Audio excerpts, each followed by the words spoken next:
from Devonte. This is my first LTT store purchase. Thank you. What is your dream product to be able to sell in the LTT store? Something that maybe we have absolutely no plans for, like computer hardware or anything out of the ordinary. Dream hardware. You know what's really funny is back when I bought this, I was like, man, I want to enjoy this, but I can't with this screen. We should like make kits to upgrade the screen of the Game Gear. Thankfully, someone else did it for me. Massive shout out because you did it as well or better than we would have, and now I don't have to like build a business around that, which is cool. Yay! So you kind of like almost want to be like a new age Radio Shack. Yeah. Well, no, I don't know if I'd say that, man. What a dream product for us to create? You know what? I'm gonna open up my doc. I'm going to open up my dreams doc. And then why don't we have, Luke, why don't you get us through a topic while I check the dream doc? Sure, let me see what we got. I mean, really my immediate dream is to ship a screwdriver or a backpack. Fair enough. Let's not forget about that. Yeah. I've got some answers for you. Yeah. Answer number 1, I think we should finally deliver that product that we joked about like 6-7 years ago. The clench to prone butt plug PC peripheral. Honestly, it's not a terrible idea. I bet you at this stage in the company, we would actually be able to do it. I bet we could get away with it. Like back then, it was like a pipe dream. At this time, we actually have the like... We could build it. Engineering know-how.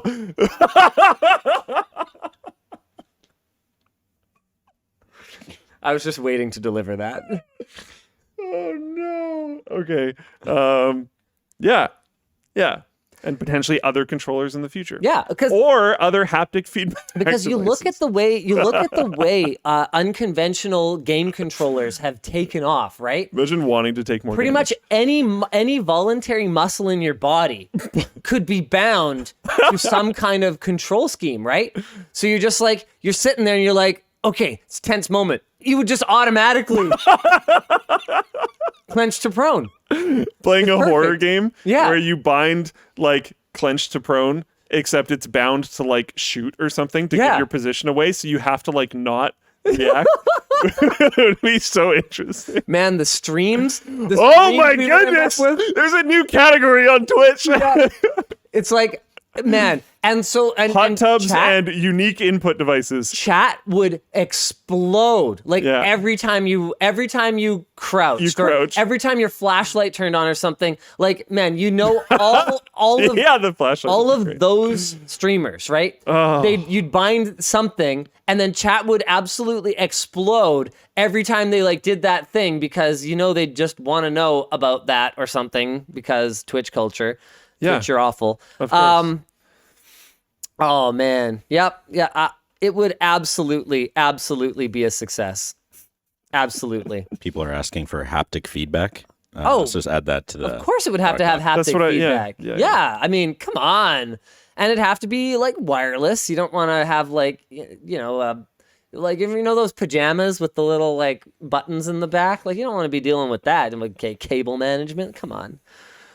People are like, he's not wrong, boys. Shut up and take my money over on Twitch chat. Yeah. That's funny. I think we could legitimately build it. There's some other stuff I have in my like document of dreams. I would love to build like a bathtub scale RC boat.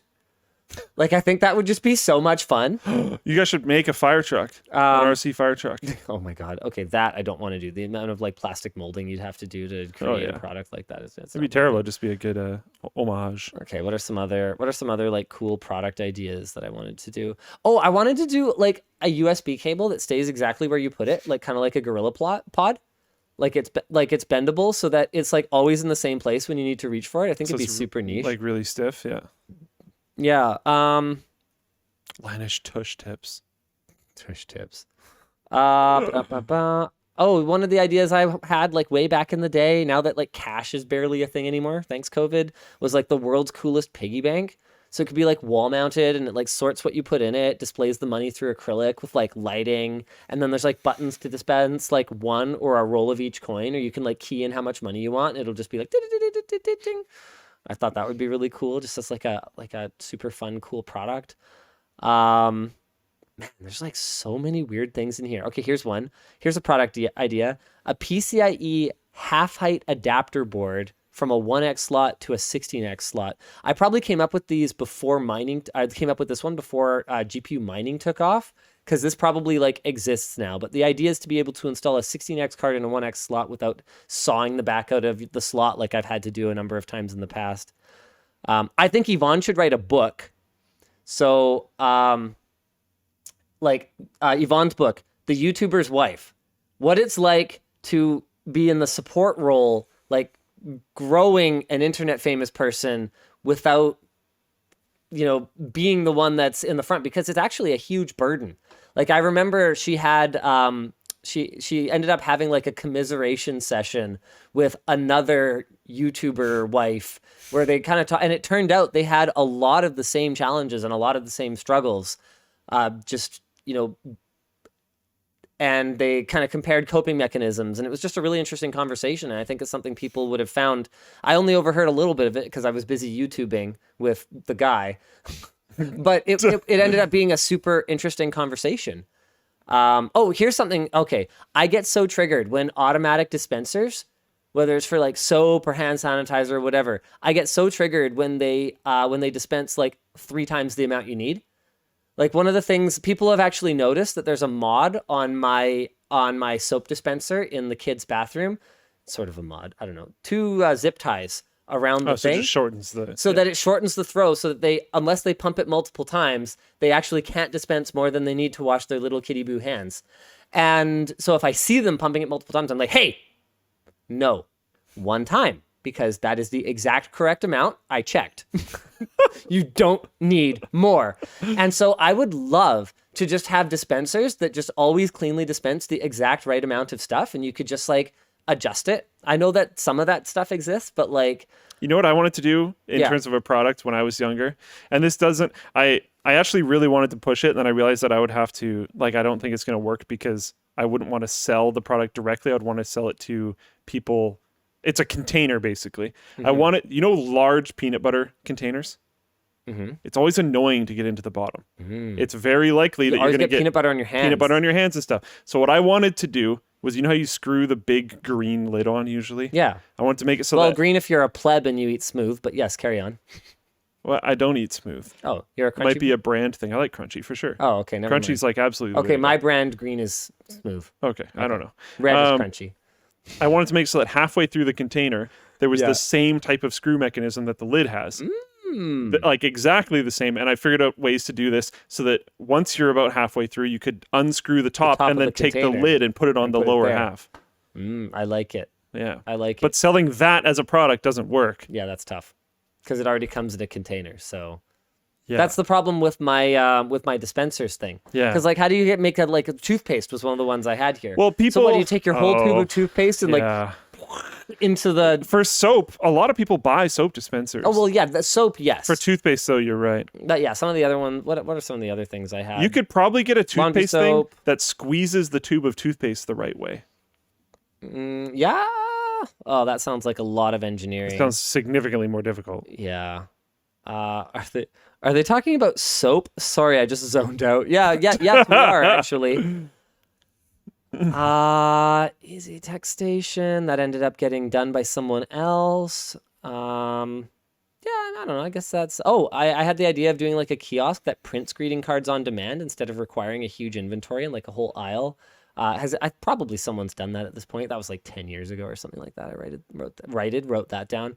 I came up with the idea of curated gift shopping like 1,000 years ago. So you just like fill out a survey about the person you're shopping for, and it just like spits out a gift recommendation or like orders it for you.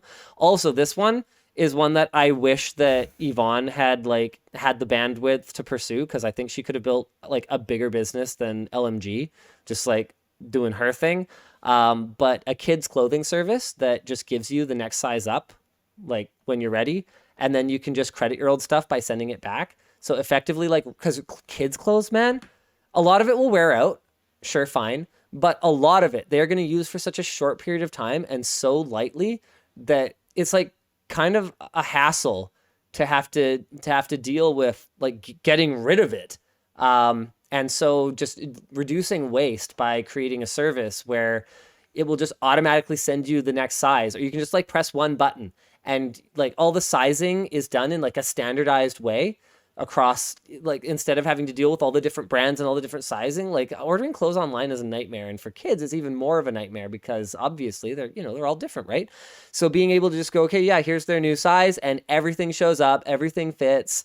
I think it's super valuable, and I think there's a company that's already doing that, but we came up with that idea a long time ago, and it could have been absolutely killer.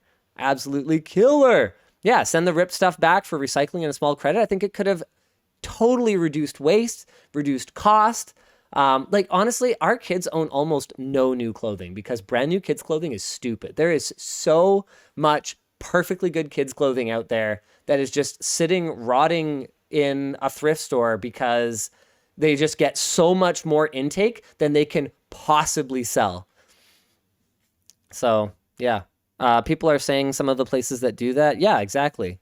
Is it called Rent-A-Swag? Is this an idea on Parks and Rec? Oh, okay. Apparently Parks and Rec did a bit on this. Well, there you go. Not my idea then, but makes I don't know if I've never watched Parks and Rec, but it makes a lot of sense, especially in the kids context. Oh yeah, for sure. I think that's more specific. It sounds like the Parks and Rec one, just because it's called Swag. I'm assuming it's a more adult focused one, which is still, I mean, there's still some value there, but it's much more interesting in the kids context. Because like for me, I can wear a shirt for many years as long as the shirt doesn't deteriorate because I'm not growing. Yeah, exactly. When you're growing constantly, it's a bit of a problem. Oh shoot, there was something else. Shoot, I just came up with something and I guess I forgot about it. I was gonna say I would love to have something and I forget. I guess it doesn't really matter. Apparently the Parks and Rec thing is literally based around kids. So oh, okay. Well, there you go. Same idea. I came up with the exact same thing. Or maybe Parks and Rec was on in a room somewhere while I was present and I like subliminally absorbed it. I don't know. Oh man, there was something. It doesn't matter. I guess I'm over it. Crap. Break a team. Oh, I remember what I was gonna say. Right. One of the other things that I had really wanted to do was a handheld gaming PC, but Valve and Aya and 1X Player saved me the trouble because they're like really good. So I no longer feel compelled. Yeah, no for reason sure. to do it. That space has a lot of competition. Yeah, it's great. I love it. Yeah. I'm excited. I think that's the next big form factor. And honestly, if I'm someone like Nintendo who has just sat completely unopposed as king, queen, god emperor of the handheld gaming space, I am shaking in my boots right now. Absolutely shaking in my boots because I was sitting here thinking, oh, well, I can just charge $20, $30, $40, $50 for like ancient software. And because I have a monopoly, people will pay it. Oh boy. Now I got to compete with like Steam, like cheap games on Steam and like the E word. It's challenging. Yeah. Yeah. You might actually have to like make new games and faster, better consoles. Impossible. Thanks for watching, and thanks to mechanicalkeyboards.com for sponsoring this week's clips. Mechanicalkeyboards.com has a ton of keyboards, switches, keycaps, and more, all from brands you know and love. Check them out and use code LTT using the link in the video description.